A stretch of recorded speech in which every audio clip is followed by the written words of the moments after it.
Welcome to study for competition. एक बार फिर से आप लोग का स्वागत है स्टडी फॉर कंपटीशन में। फ्रेंड्स, बिहार अमीन की परीक्षा 10 से शुरू होने वाली है। फ्रेंड्स, आपके पास समय बिल्कुल बहुत कम है, इसलिए आप लोग के लिए मास्टर वीडियो लेकर के आया हूं। फ्रेंड्स, हो सकता है इससे कुछ प्रश्न आपको एग्जाम में मिल जाए डायरेक्ट। फ्रेंड्स, इसलिए पूरा वीडियो जरूर देखिएगा।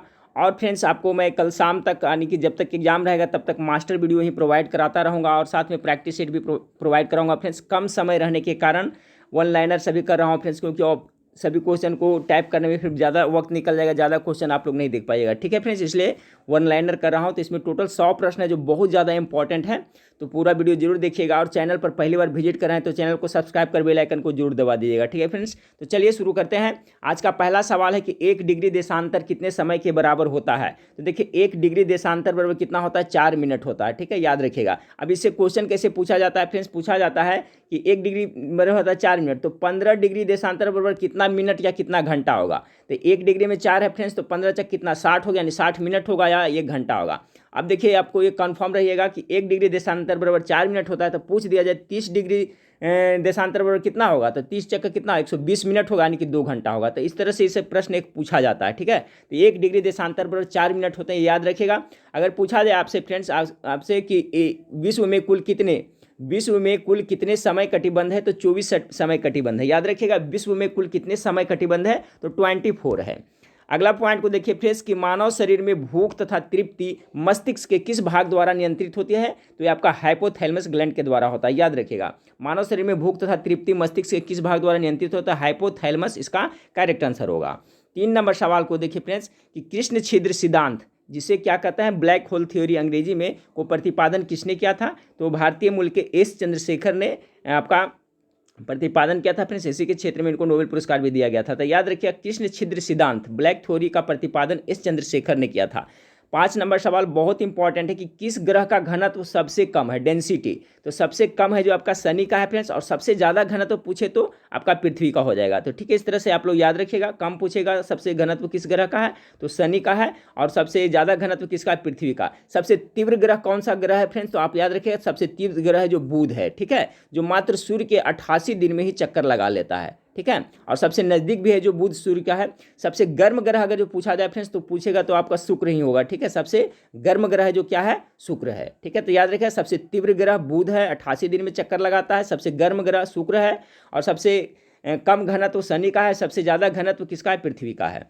चलिए अगला 6 नंबर सवाल को देखिए फ्रेंड्स कि मुगल सेना में सर्वाधिक हिंदू सेनापति किस बादशाह के शासन काल में थे। ठीक है, तो देखिए मुगल सेना में जो सबसे अधिक हिंदू सेनापति थे वो औरंगजेब के शासन काल में थे। औरंगजेब ने पुनः जजिया कर का आरंभ करवाया था। ये याद रखिएगा फ्रेंड्स, अगर पूछा जाए कि जजिया कर का आरंभ पुनः किसने करवाया था, तो औरंगजेब ने करवाया था। और जजिया कर सर्वप्रथम मुसलमानों पर किसने चलाया था फ्रेंड्स, तो फिरोज शाह तुगलक ने चलाया था। याद रखिए, देखिए इससे संबंधित एक प्रश्न हो सकता है पूछा जाए, सर्वप्रथम मुसलमानों पर जजिया कर किसने लगाया था, तो फिरोज शाह तुगलक ने लगाया था। बाद में अकबर उसे क्या किया था, बंद करवा दिया था। लेकिन औरंगजेब है जो पुनः उसको जजिया कर को आरंभ करवाया था। ठीक है, तो मुगल सेना में सर्वाधिक हिंदू सेनापति किस बादशाह के शासनकाल में थे, तो औरंगजेब के शासनकाल में थे।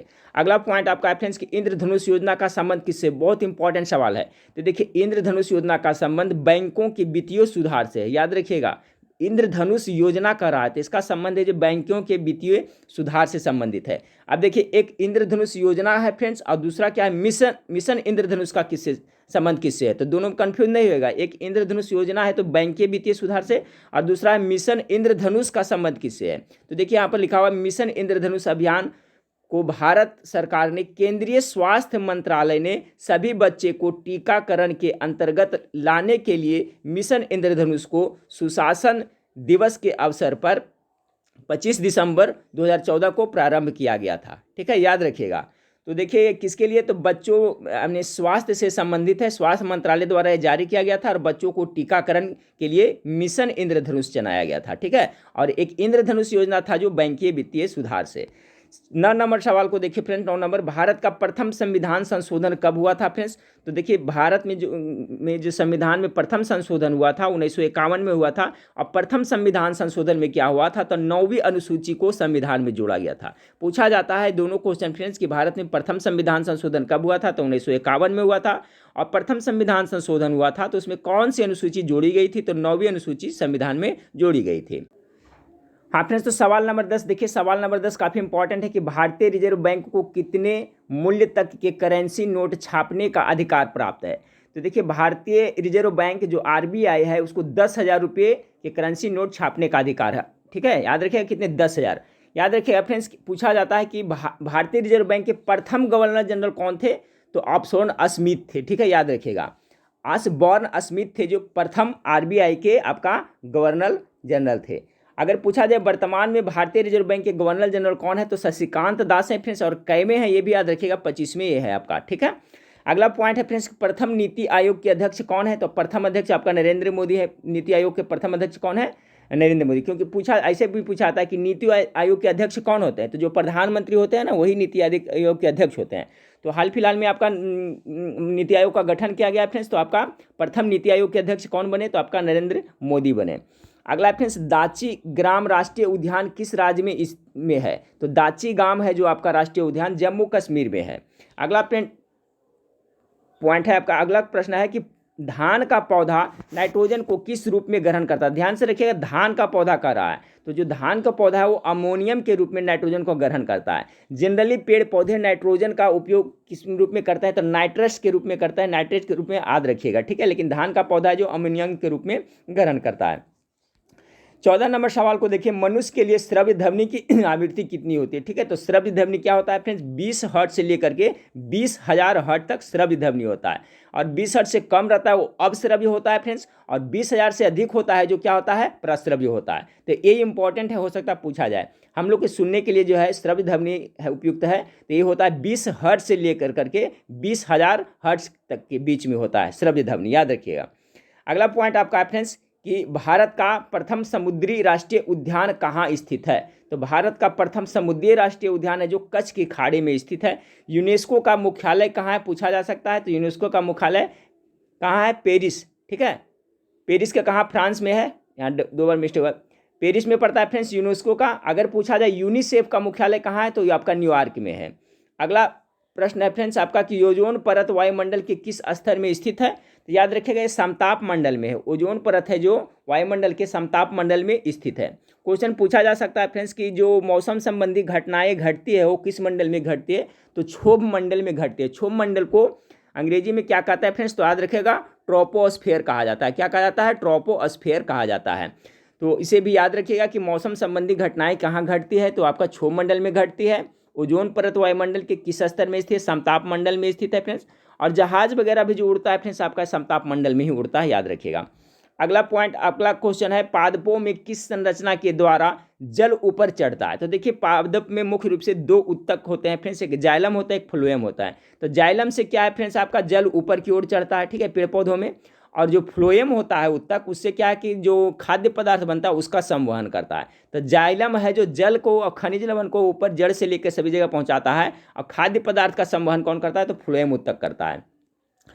अगला फिर श्वसन में बाहर निकली वायु में कार्बन डाइऑक्साइड की लगभग कितनी प्रतिशत मात्रा होती है। जब हम लोग श्वसन करते हैं फ्रेंड्स, तो जो हम लोग बाहर छोड़ते हैं हवा, तो उसमें लगभग 4% तक की कितना होती है, कार्बन डाइऑक्साइड की मात्रा होती है, कितना, 4%। अगला फ्रेंड्स कि प्रोटीन का कारखाना किसे कहा जाता है, तो राइबोसोम को प्रोटीन फैक्ट्री कहा जाता है, याद रखिएगा। ठीक है, प्रोटीन संश्लेषण राइबोसोम के द्वारा ही होता है फ्रेंड्स, याद रखिएगा, प्रोटीन का कारखाना राइबोसोम को कहा जाता है।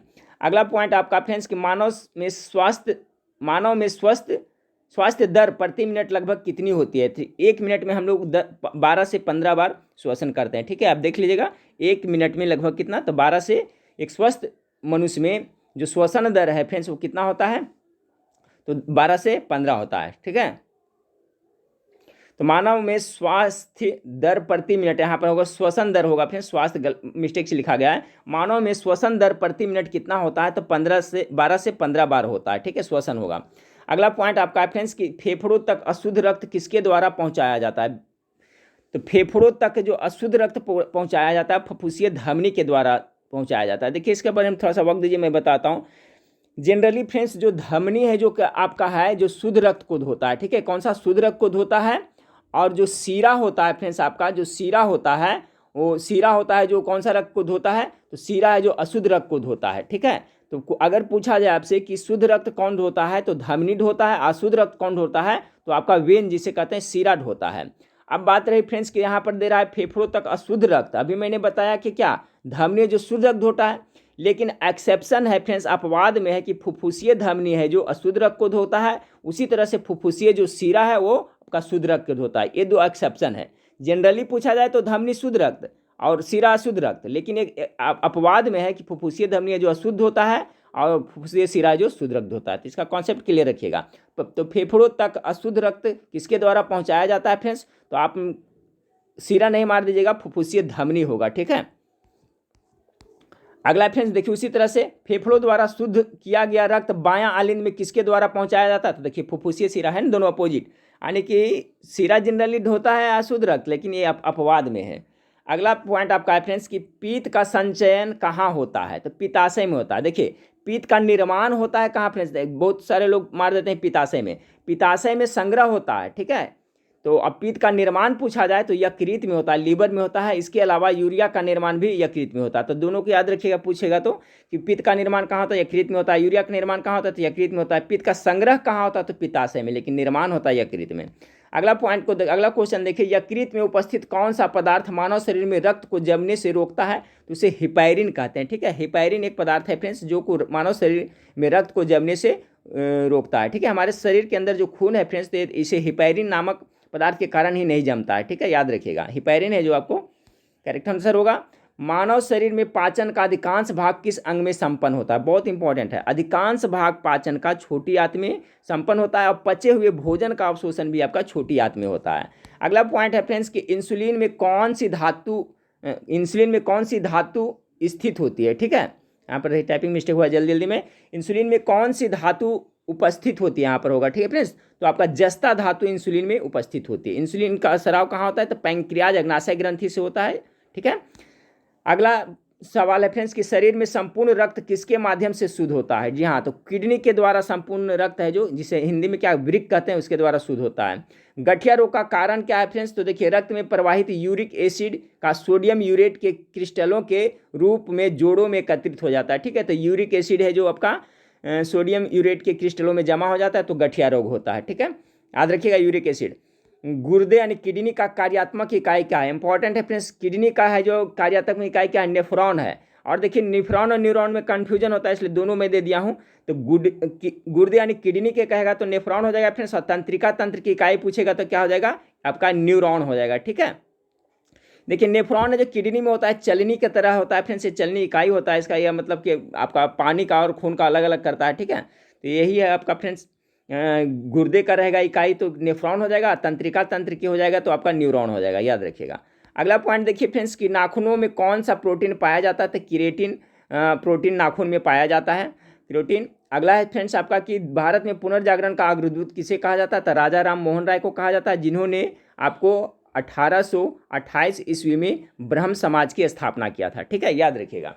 भारत में पुनर्जागरण का अग्रदूत राजा राम मोहन राय को कहा जाता है, जिन्होंने 1828 ईस्वी में ब्रह्म समाज की स्थापना किया था। और राजा राम मोहन के मदद से फ्रेंड्स 1829 ईस्वी में लॉर्ड विलियम बेटिंग ने सती प्रथा का अंत किया था। तो सती प्रथा को अंत किसने किया, समाप्त कराया था फ्रेंड? लॉर्ड विलियम बेटिंग ने। किसका सपोर्ट था, सहयोग किसका था? तो राजा राम मोहन राय का था। राजा राम मोहन राय को भारत का पुनर्जागरण का अग्रदूत कहा जाता है। राजा राम मोहन ने 1828 ईस्वी में ब्रह्म समाज की स्थापना किया था।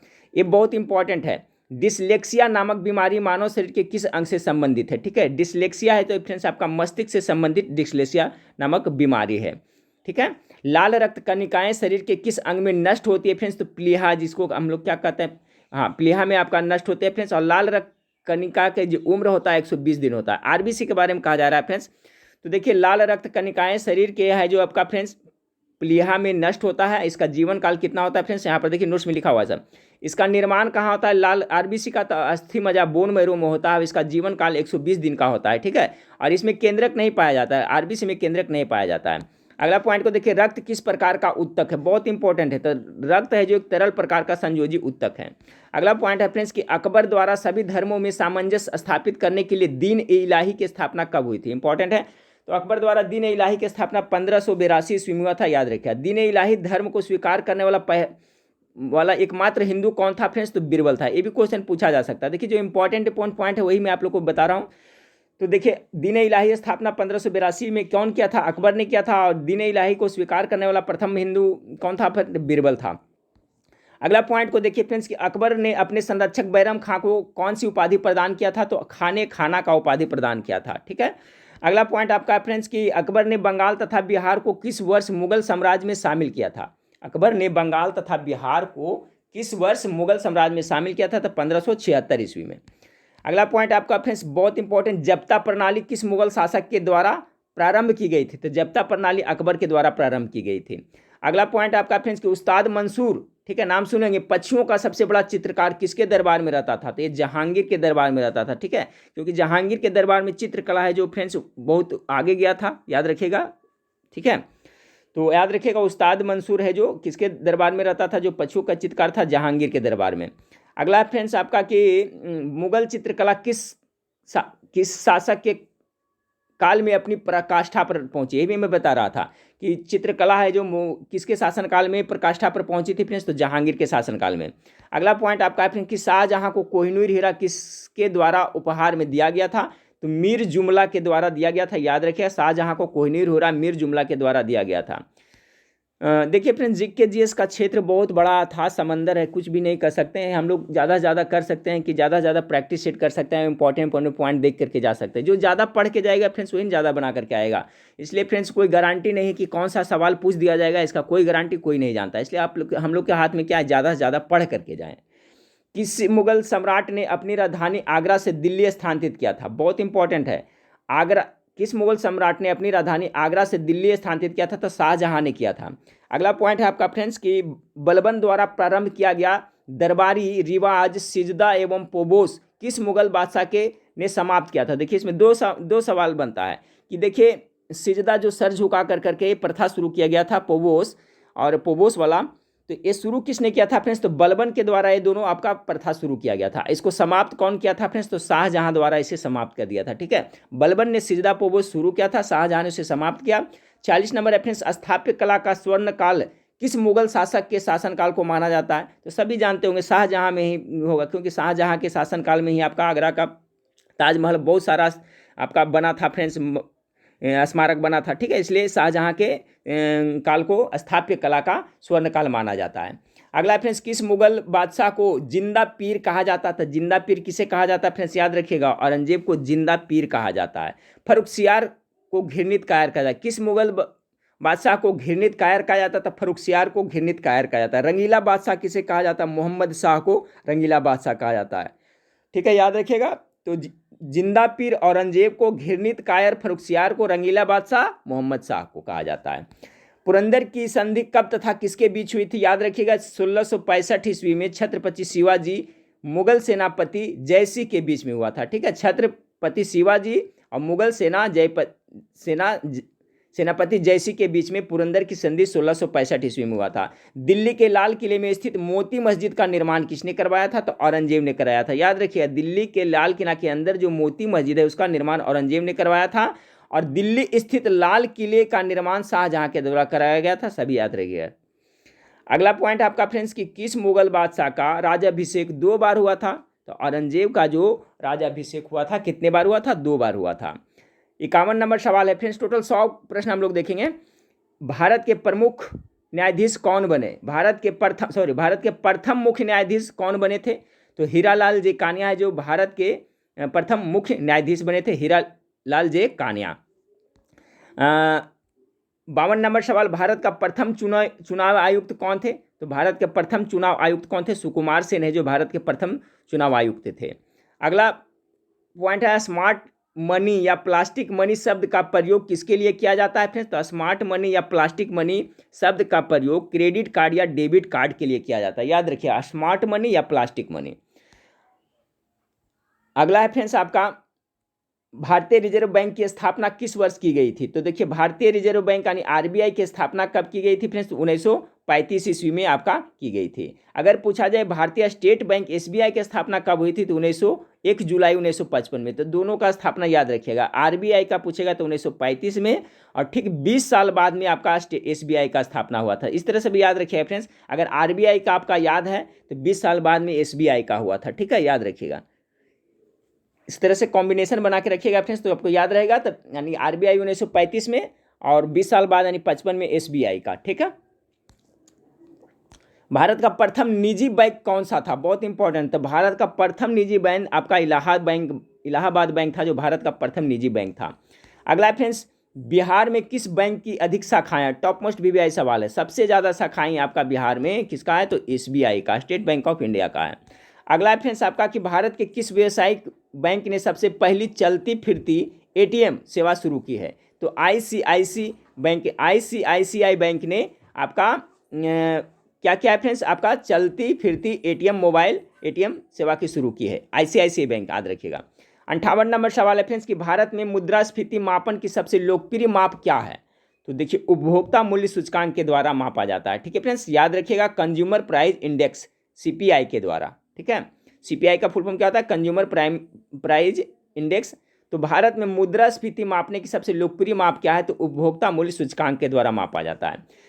अगला पॉइंट है राष्ट्रीय विज्ञान दिवस कब मनाया था, बहुत इंपॉर्टेंट है फ्रेंड्स। तो आपका 28 फरवरी को राष्ट्रीय विज्ञान दिवस मनाया जाता है, किसके स्मृति में, तो डॉक्टर चंद्रशेखर वेंकट रमन के प्रभाव खोज के उपलक्ष्य में मनाया जाता है। ठीक है, तो याद रखिएगा 28 फरवरी को आपका राष्ट्रीय विज्ञान दिवस मनाया जाता है। डॉक्टर चंद्रशेखर वेंकट रमन के रमन प्रभाव के खोज के उपलक्ष्य में 28 फरवरी को प्रत्येक वर्ष राष्ट्रीय विज्ञान दिवस मनाया जाता है। ठीक है, तो रमन प्रभाव किसने खोज किया था, डॉक्टर चंद्रशेखर वेंकट रमन ने, याद रखिएगा। अगला पॉइंट आपका है चिकित्सा दिवस कब मनाया जाता है, फिर चलिए तो मैं बताया था, कल भी बताया था करंट अफेयर्स में, 1 जुलाई को चिकित्सा दिवस मनाया जाता है। ठीक है, और किसके जन्म दिवस पर मनाया जाता है, ये ज़्यादा इंपॉर्टेंट है, तो डॉक्टर विद्याचंद, ठीक है, विधान चंद्र के जन्म दिवस पर आपका ये 1 जुलाई को चिकित्सा दिवस मनाया जाता है। 11 जुलाई को विश्व जनसंख्या दिवस मनाया जाता है। 21 जून को योग दिवस मनाया जाता है। सभी को याद रखिएगा फ्रेंड्स, 1-2 क्वेश्चन से पूछा जाएगा।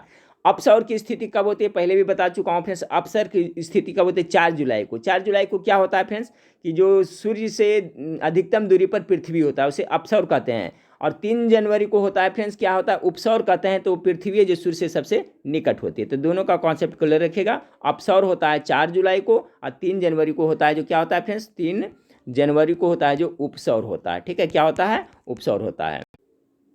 आपने सवाल नंबर 62 देखिए, सवाल नंबर 62 आपका है भारत में शिक्षा दिवस कब मनाया जाता है। देखिए ध्यान से देखिएगा, शिक्षा दिवस है फ्रेंड्स, न कि आपका शिक्षक दिवस है। तो शिक्षा दिवस अगर पूरे भारत में कब मनाया जाता है, तो 11 नवंबर को मनाया जाता है और मौलाना अबुल कलाम आज़ाद की स्मृति मनाया जाता है। ठीक है, याद रखिएगा शिक्षा दिवस। लेकिन अगर शिक्षक दिवस रहेगा तो 5 सितंबर फ्रेंड्स, तो शिक्षक दिवस 5 सितंबर को मनाया जाता है डॉक्टर सर्वपल्ली राधाकृष्णन की याद में। लेकिन शिक्षा दिवस मौलाना अबुल कलाम की याद में। 11 नवंबर को शिक्षा दिवस याद रखिएगा, 5 सितंबर को शिक्षक दिवस, दोनों इंपॉर्टेंट है।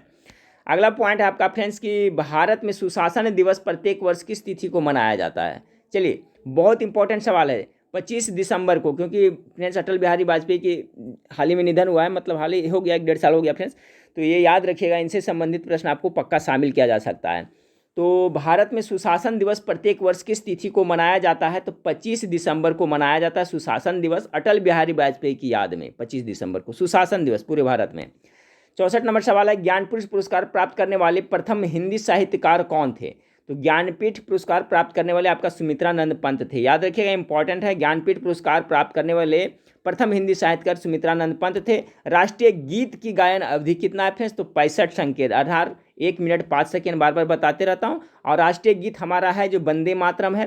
राष्ट्रीय गान है जन गण मन, उसको 52 सेकेंड में गाया जाता है। अगला पॉइंट है फ्रेंड्स आपका कि बास्केटबॉल के प्रत्येक पक्ष में कितने खिलाड़ियों की संख्या होती है, तो 5 होती है बास्केटबॉल में। पोलो में कितना होता है फ्रेंड्स, तो पोलो में याद रखिएगा 4 होता है। ठीक है, खो खो में कितना होता है, तो 9 खिलाड़ी होता है। तो सबका कॉन्सेप्ट क्लियर रखिए, तो बास्केटबॉल में 5, पोलो में 4, खो खो में 9।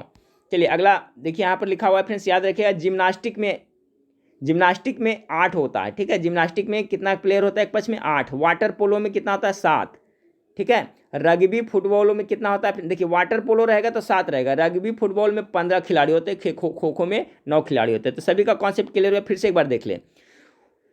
बास्केटबॉल में 5 खिलाड़ी, याद करते चलिए, पोलो में 4 खिलाड़ी, वाटर पोलो में 7 खिलाड़ी, ठीक है, जिम्नास्टिक में 8 खिलाड़ी, रग्बी फुटबॉल में 15 खिलाड़ी, खो खो में कितना, 9 खिलाड़ी। ये सभी एक पक्ष में होता है, सबका याद रखिएगा। राजीव गांधी खेल रत्न पुरस्कार का आरंभ किस वर्ष किया गया था? तो 1991-92 में किया गया था फ्रेंड्स। देखिए राजीव गांधी खेल रत्न पुरस्कार में इनाम की राशि पहले 7.5 लाख रुपया से बढ़कर अब 25 लाख रुपया दिया जाता है। हो सकता है प्रश्न पक्का आ जाए। अर्जुन पुरस्कार का प्रारंभ 1961 में हुआ था। इनाम राशि पहले 5 लाख दी जाती थी। अर्जुन पुरस्कार की राशि को 5 लाख से बढ़ाकर 15 लाख रुपया कर दिया गया है। इसका कॉन्सेप्ट आप लोग जरूर क्लियर रखिएगा। राष्ट्रीय खेल दिवस कब मनाया जाता है? तो 29 अगस्त को राष्ट्रीय खेल दिवस मनाया जाता है। ठीक है फ्रेंड्स, याद रखिएगा 29 अगस्त को राष्ट्रीय खेल दिवस। वेलोड्रोम शब्द किस खेल से संबंधित है? तो वेलोड्रोम संबंध है जो साइकिलिंग से संबंधित है। याद रखिएगा वेलोड्रोम खेल किस खेल से संबंधित है? साइकिलिंग से संबंधित है। फिर आपका फ्रेंड्स सुपर मॉम किस खिलाड़ी का उपनाम है? चलिए इसका जवाब आप लोग बताइएगा, इसका जवाब आप कॉमेंट करके हमें बताइएगा। ठीक है, सुपर मॉम किस खिलाड़ी का नाम है? ठीक है फ्रेंड्स, इस सवाल पूछने के लिए मैं आप लोग से किया था, तो इसका जवाब आप लोग हमें कमेंट करके बताइए कि सुपर मॉम है जो किस खिलाड़ी का आपका उपनाम है। अगला पॉइंट आपका फ्रेंड्स कि भारत के प्रथम मुख्य न्यायाधीश कौन बने थे? तो हीरालाल जे कानिया। तो पहले भी रिपीट हो गया फ्रेंड्स, कर चुके हैं कि भारत के प्रथम मुख्य न्यायाधीश कौन बने थे? तो हीरालाल जे कानिया। अगला सवाल है फ्रेंड्स का सभी बुजुर्ग को पेंशन देने वाला देश का पहला राज्य कौन बन गया है? चलिए बिहार राज्य बन गया फ्रेंड्स। सभी बुजुर्ग को पेंशन देने वाला देश का पहला राज्य अपना बिहार बन गया है फ्रेंड्स। अगला है फ्रेंड्स कि बिहार के प्रथम मुस्लिम मुख्यमंत्री कौन थे?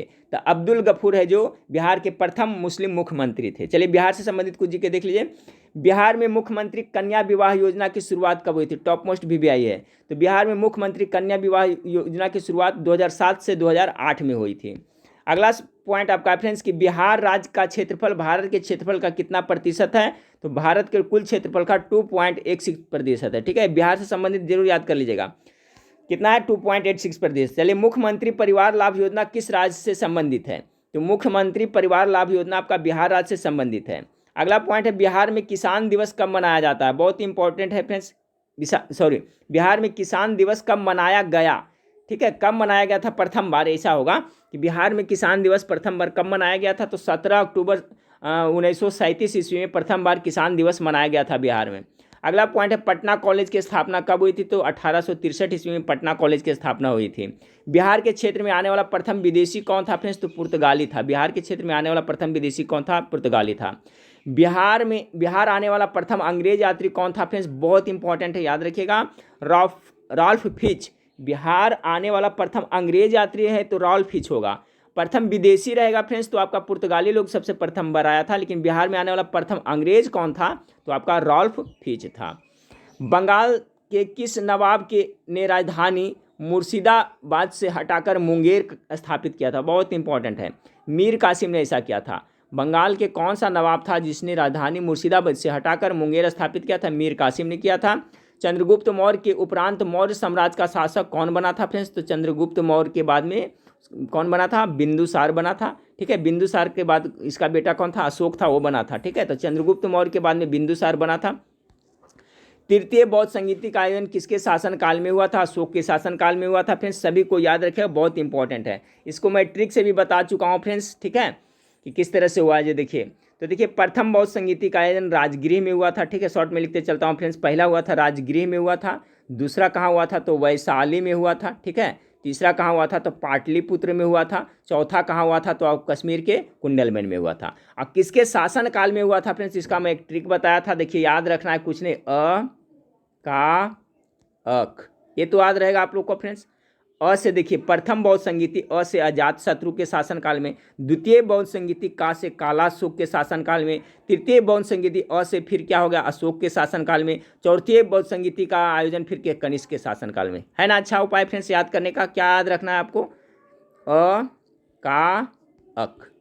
पहला तो अजात शत्रु, दूसरा कालाशोक के शासन, तीसरा अशोक के शासनकाल में, चौथा है जो आपका कनिष्क के शासनकाल में। कहाँ कहाँ हुआ था फ्रेंड्स? तो इस तरह से एक सीक्वेंस बनाए कि अब सबसे पहले आपको कहाँ जाना है? राजगीर में जाना है। ठीक है, राजगीर के से यात्रा करते हो आप अपने पर बैठा ले, राजधानी पहला हो गया राजगीर में। दूसरा राजगीर से आपको कहाँ पहुँचना है? तो आपको वैशाली जाना है। इस यानी आपको ट्रेवलिंग कर रहा है, आप कर रहे हैं तो आपको तो याद रहेगा। तो पहला हम पहले राजगीर जाएंगे, राजगीर के बाद वैशाली जाएंगे फ्रेंड्स, वैशाली के बाद होते हुए कहाँ? पाटलिपुत्रा जाएंगे, पाटलिपुत्र के बाद लास्ट में हम लोग कश्मीर के कुंडल बन जाएंगे। अब देखिए आपका याद रहेगा कि नहीं दोनों, कि पहले आपको कहाँ जाना है? तो राजगीर जाना है, तो राजगीर में प्रथम बौद्ध संगीति। दूसरा बार कहाँ जाना है हमको? वैशाली जाना है, तो वैशाली में द्वितीय संगीति। उसके बाद हम लोग को पटना जाना है, तो पटना पाटलिपुत्र में तृतीय। उसके बाद लास्ट में कश्मीर भी जाना है, तो आपका हो जाएगा चतुर्थ बौद्ध संगीति। ठीक है फ्रेंड्स। और उसका याद रखिए, शासनकाल भी याद रखिए, का अक लिख लीजिएगा फ्रेंड्स। आपको एग्जाम में अगर कन्फ्यूजन होगा तो अकाक लिखिएगा, याद रखिएगा। अ से अजातशत्रु, क से कालाशोक, अ से अशोक और क से कनिष्क के शासनकाल में। और कहाँ कहाँ हुआ वो भी बता दिया अपने पर सीक्वेंस में, पहले राजगीर, फिर वैशाली, उसके बाद पाटलिपुत्र, उसके बाद में आपका कश्मीर के कुंडलवल। चलिए फ्रेंड्स 84 नंबर सवाल को देखिए, मेगास्थनीज पाटलिपुत्र कब आया था? तो मेगास्थनीज पाटलिपुत्र कब आया था? तो 315 ईस्वी में पूर्व में आया था, याद रखिए। मेगास्थनी पटना कब आया था? 315 ईस्वी पूर्व में। 85 नंबर है फ्रेंड्स कि बिहार में तेल शोधक कारखाना कहाँ है? तो बरौनी में है फ्रेंड्स, जो पुराना बहुत है, याद रखिएगा। बिहार में तेल शोधक कारखाना बरौनी में है। अगला है फ्रेंड्स कि बरौनी तेल शोधक कारखाना किस देश के सहयोग से बना था? तो रूस के सहयोग से बना था फ्रेंड्स। और रूस के सहयोग से कौन कौन बना था फ्रेंड्स? तो आपका भिलाई, ठीक है, भिलाई जो बना था आपका रूस के। अब बोकारो भी बना था फ्रेंड्स, जो आपका स्टील संयंत्र है बोकारो, भिलाई और बिहार के बरौनी, तीनों है जो आपका रूस के सहायता से बना था। और ब्रिटेन के सहायता से बना था कौन सा फ्रेंड्स? तो आपका दुर्गापुर है जो ब्रिटेन के सहायता से। राउरकेला जो बना था फ्रेंड्स किसके? तो जर्मनी के सहायता से बना था। राउरकेला बना था किसके? जर्मनी के सहायता से। दुर्गापुर ब्रिटेन के सहायता से। और बोकारो, भिलाई और बरौनी रूस की सहायता से। इसका कॉन्सेप्ट क्लियर रखिएगा। बिहार में एकमात्र बंदूक बनाने वाला कारखाना कहाँ है? बंदूक कहाँ बनता है बिहार में? मुंगेर में बनता है, याद रखिएगा। कहाँ आपको बंदूक लाना है तो कहाँ चल जाइएगा? मुंगेर चल जाइएगा। अगला है फ्रेंड्स आपका कोसी नदी परियोजना बिहार के किस क्षेत्र में स्थित है? तो उत्तर पूर्वी क्षेत्र में है। बिहार का शोक किस नदी को कहा जाता है? ये प्रश्न हो सकता है, पक्का आएगा। तो कोसी नदी को ही बिहार का शोक कहा जाता है, ठीक है। बहुत ये दिशा बदलता है फ्रेंड्स, दिशा बदलने वाली नदी है ये। बिहार का जो सबसे ज़्यादा दिशा बदलने वाली कोसी नदी है, या बिहार का इसे शोक भी कहा जाता है, जो उत्तरी पूर्वी क्षेत्र में पड़ता है। बिहार दिवस कब मनाया जाता है? ये याद रखिएगा, 22 मार्च को बिहार दिवस मनाया जाता है, ठीक है फ्रेंड्स। 22 मार्च को ही विश्व जल दिवस भी मनाया जाता है। 22 अप्रैल को आपका पृथ्वी दिवस मनाया जाता है फ्रेंड्स, याद रखिएगा। अब आज 9 तारीख है फ्रेंड्स, तो आज 9 तारीख को कौन सा दिवस मनाया जाता है? देखिए, बिहार पृथ्वी दिवस अगर जो पूछे, देखिए बिहार पृथ्वी दिवस अगर पूछेगा तो 9 अगस्त को मनाया जाता है। आज है जो मनाया जा रहा है, ठीक है। आज है फ्रेंड्स, हम लोग स्कूल जा रहे हैं उसको मनाने के लिए, ठीक है। तो देखिए याद रखिएगा फ्रेंड्स कि बिहार पृथ्वी दिवस रहेगा तो आपका कितना? 9 अगस्त को रहेगा। विश्व पृथ्वी दिवस रहेगा तो कितना फ्रेंड्स आपका हो जाएगा? आपका 22 अप्रैल को रहेगा, ठीक है। 22 मार्च को बिहार स्थापना दिवस, 22 मार्च को विश्व जल दिवस भी मनाया जाता है, ठीक है। तो ये सब कॉन्सेप्ट क्लियर रखिएगा। अगला फ्रेंड्स, बिहार में नहरों द्वारा सबसे अधिक सिंचाई किस क्षेत्र में होती है? तो रोहतास जिला में सबसे ज़्यादा नहर द्वारा सिंचाई होती है बिहार में। चलिए फ्रेंड्स अगला है, बिहार के किस जिले में गंगा नदी की लंबाई सबसे अधिक है? तो आपका पटना जिले में सबसे अधिक है, ठीक है। बिहार से संबंधित ये सब इंपॉर्टेंट है, याद कर लें। बिहार में काबर झील कहाँ स्थित है फ्रेंड्स? तो बेगूसराय में बिहार के काबर झील स्थित है। अगला पॉइंट है फ्रेंड्स कि सिख धर्म के 10वें गुरु श्री गोविंद सिंह का जन्म कहाँ हुआ था? तो पटना सिटी में 1666 ईस्वी में। बहुत ही सिख के 10वें गुरु थे फ्रेंड्स, जिन्होंने खालसा पंथ की स्थापना किया था। खालसा पंथ की स्थापना सिख के 10वें गुरु गोविंद सिंह ने किए थे। इनका जन्म पटना सिटी में 1666 में हुए थे। इनकी माता का नाम था गुजरी देवी। गुरु गोविंद सिंह की माता का नाम था गुजरी देवी। 93 नंबर सवाल देखिए फ्रेंड्स, सिख गुरुओं में सर्वप्रथम बिहार का भ्रमण किसने किया था? तो गुरु नानक है जो सर्वप्रथम बिहार का भ्रमण किए थे। अगला पॉइंट आपका है फ्रेंड्स, बिहार के किस विद्वान को मैथिल कोकिला कहा जाता है? तो विद्यापति को मैथिल कोकिला के नाम से जाना जाता है, ठीक है। 94 का करेक्ट होगा विद्यापति। बिहार के किस विद्वान को मैथिल कोकिला कहा जाता है? अगला पॉइंट है, बिहार का सबसे पुराना कृषि विश्वविद्यालय कहाँ है? बिहार का सबसे पुराना कृषि विश्वविद्यालय कहाँ है फ्रेंड्स? आपका समस्तीपुर पूसा में इंपॉर्टेंट है। ये भी बहुत इंपॉर्टेंट फ्रेंड्स कि मैथिल कोकिल किसको कहा जाता है? तो विद्यापति को कहा जाता है। आपका फ्रेंड्स बिहार का सबसे पुराना कृषि विश्वविद्यालय कहाँ है? तो समस्तीपुर पूसा में है, याद रखिएगा।